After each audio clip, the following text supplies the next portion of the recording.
Hello, fellow peasants. Today I'll be reviewing 2020's The Wolf of Snow Hollow.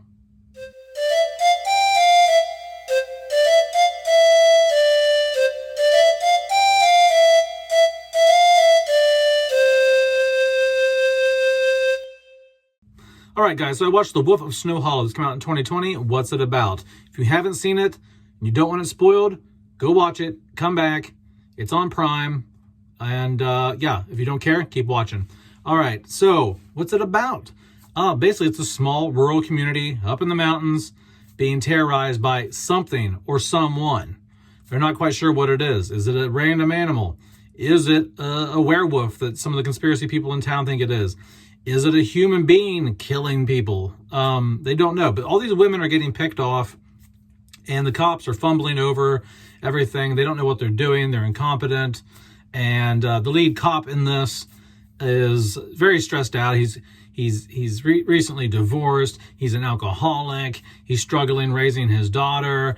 And there's comedy involved here. Like, you know, the film does a nice job of balancing like serious moments, but then also injecting humor into here. So this is very much, I feel, a horror comedy, which I'm not a huge fan of horror comedies really, but I feel it's handled well here. Like, so with just how angry and mad the lead cop gets at his life and the situation at hand, and how he just can't seem to figure out who the fuck is killing all these people, is funny. It's funny.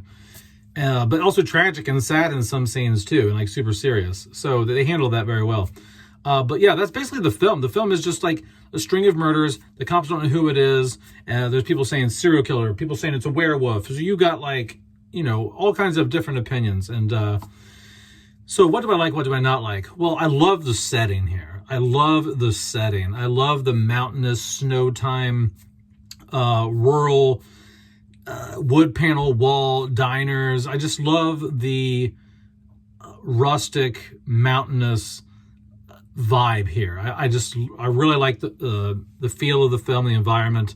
I like the look of the film. It's shot very well, very crystal clear imagery. It's not super modern looking in the sense that it's so stylized that it looks Netflix original or something, but it looks good. It looks good. It's shot very well. I believe Jim Cummings was the director on this. I could be wrong. Anyway, I like the setting. I like the cinematography. I think the story here is good. I was intrigued the whole time. There's no moment. I mean, the film's only about an hour and 10 minutes long. It's not very long at all, and it moves at a quick pace. It gets in, it gets out, and I wasn't bored once. I wasn't like, oh my God, what's going on here? Can we just get to something else, or do we really need this? Like, none of that ever crossed my mind. You're constantly entertained by, you know, whether it's murder happening, them showing up to investigate the murder, the drama that the dad's going through with being an alcoholic, his divorce, him having trouble raising his 17-year-old daughter. And so I think it does a good job of pacing, a really good job of pacing. It's quick and dirty. In terms of the acting, I think the acting's good. There are moments where it seems a little, you know, stiff and wooden, but I think that's due to because it is a horror comedy, and so things can be a little cheesy in these. But overall, I feel like everyone did a really good job. The lead cop, once again, he did a very good job in this. I've seen him in something else. I was like, what was it? What is it? And he's in Halloween Kills. He's in the flashback scene in Halloween Kills. He's one of the cops that show up to the Myers house. What else do I like? I really like the ending. The ending here. Remember, spoilers, because they think they've got the guy. They think they've got the guy, right? But they don't. They find out at the end who it is, and it's a taxidermist who is like super tall, and at first you're like, oh, okay, so it wasn't a werewolf, it was this guy. But then you're like, wait a minute, no, then what was the wolf doing in all the scenes, killing people? And then you're like, oh, maybe he's tall and he like he transforms into a werewolf. That's why he's so tall. He's a werewolf that he transforms.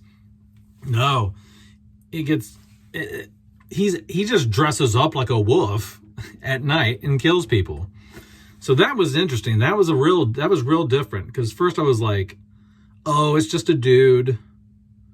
But then how's that explain the wolf? But then I was like, oh, I bet he just he transforms at night.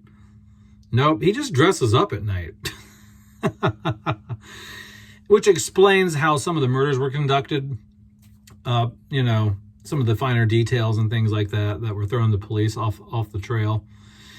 But yeah, he's like a 6'9" something taxidermist freak who goes around killing these girls, dressed as a werewolf.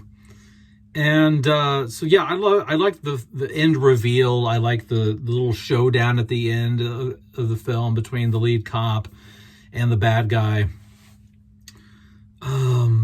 What do I not like about the film? I feel in some instances the humor could have been dialed back a bit.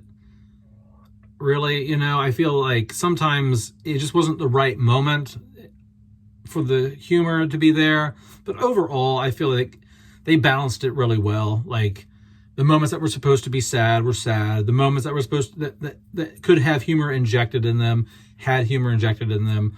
It's just sometimes it just felt like, oh, this would have been a great moment to be serious, but it wasn't. There's just a couple points like that. But overall, I think they handled the tone well. And I'm not a huge fan of horror comedies, guys. So I think if you haven't seen this and you like horror comedies and you don't care that it's been spoiled now for you,